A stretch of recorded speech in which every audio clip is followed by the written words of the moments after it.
A book called The Kybalion was published mysteriously in 1908.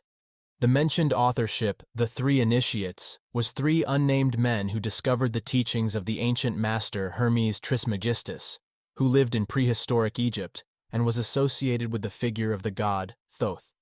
The intention of this mysterious and esoteric wisdom book was to simplify all of the ancestral information passed down from previous civilizations into 7 understandable and useful mystical principles. This book served as a guide for individuals who wanted to fully understand the universe's basic rules and how they could potentially use to consciously transform the 3 levels of existence: physical, mental, and spiritual. Throughout history, groups and organizations have closely guarded these teachings, keeping them strictly confidential. Many of these ancient books are unable to fully understood by simply reading them. Because these teachings and their practitioners were persecuted at various eras, they had to be written in a symbolic or coded language. Most alchemical and hermetic writings provide obvious examples of this. Few will actually understand this information, and even fewer will apply them in practice. If knowledge is not used or expressed, it becomes useless, incapable of benefiting whoever holds it. It is critical to not only understand the axioms and aphorisms, but also apply them in everyday life. Each person must internalize, practice, and implement these concepts, as they only become an asset when put into action. There are 7 Hermetic principles and are all linked together. Mentalism, which serves as the foundation for all subsequent principles, is the first principle.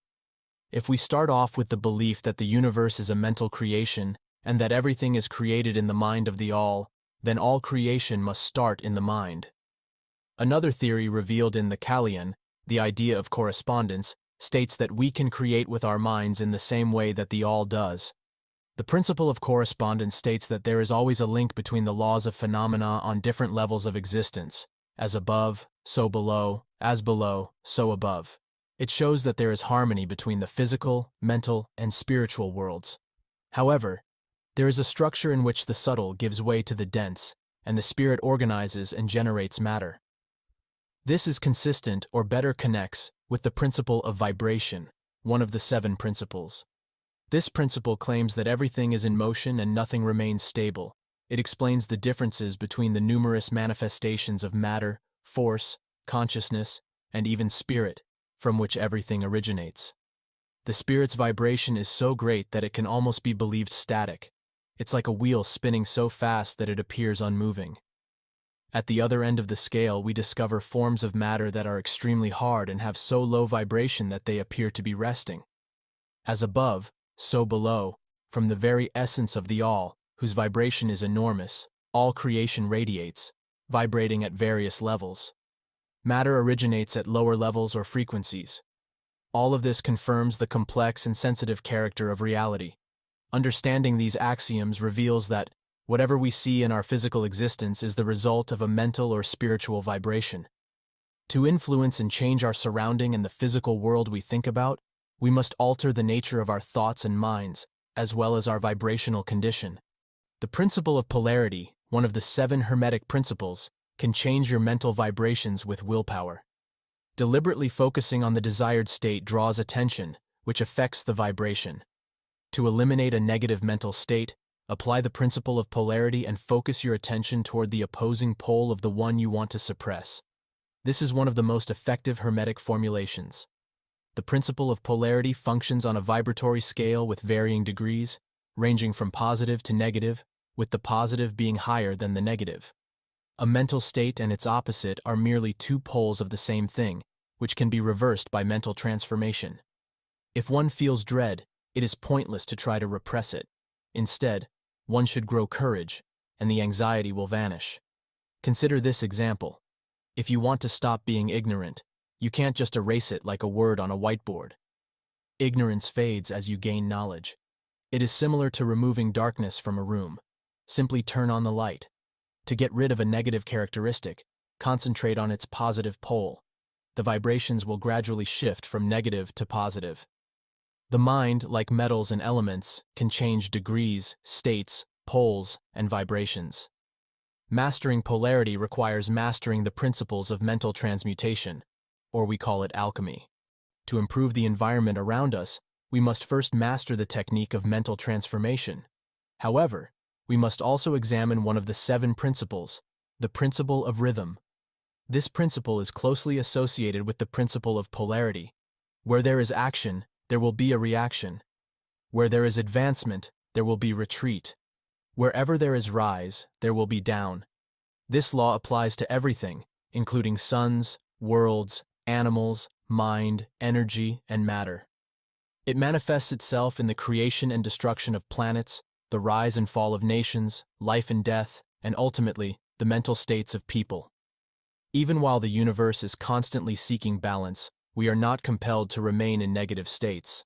Understanding the universe rhythm and balance helps clarity and acceptance when the pendulum moves toward negativity. However, as Hermetic masters, we have the ability to shift everything back to positive. According to one Hermetic principle, higher levels rule lower levels, in the same way as higher laws govern lower ones.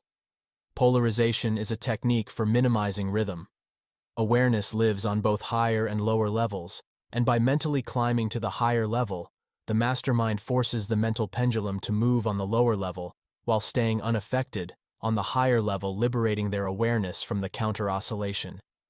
This is accomplished by polarizing oneself in the higher self, which raises the ego above the typical level of consciousness. It's like rising above something and letting it pass below. Those who have achieved a certain level of mastery polarize themselves around the positive pole of their being, rather than the ego pole. And by opposing and denying the action of rhythm, they rise above their level of consciousness. They achieve mastery over lower laws by applying higher ones. Regardless of whether they understand the law, everyone who has reached any level of personal mastery does this. They simply refuse to be taken away by oscillations and maintain a positive polarity while firmly proclaiming their superiority. The master achieves a higher degree of perfection because they fully grasp the law they are mastering, and with the help of a higher law in their will, they achieve a level of balance and steadiness that those who are swept away by emotional oscillations cannot imagine. They recognize that everything on the lower level has a dual nature, and they overcome obstacles by using their minds. They understand that everything is ultimately Maya, the all's mental fabrication in which the being manifests itself in a variety of shapes and consciousnesses.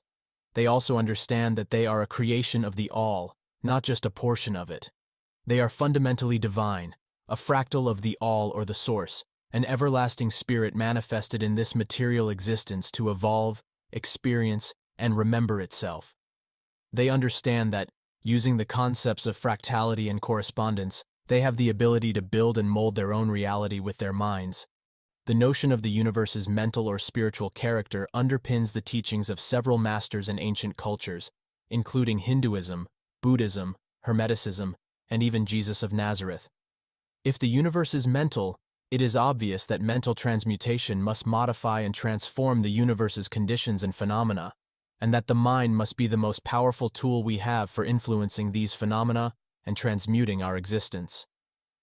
There are 2 Hermetic principles left to discuss. The principle of cause and effect, which has a Hindu equivalent in the concept of karma, and the principle of generation. I have created a specific video exploring this principle in depth, which will supplement this information very well. The link is in the description as well as above. Promote the newsletter here.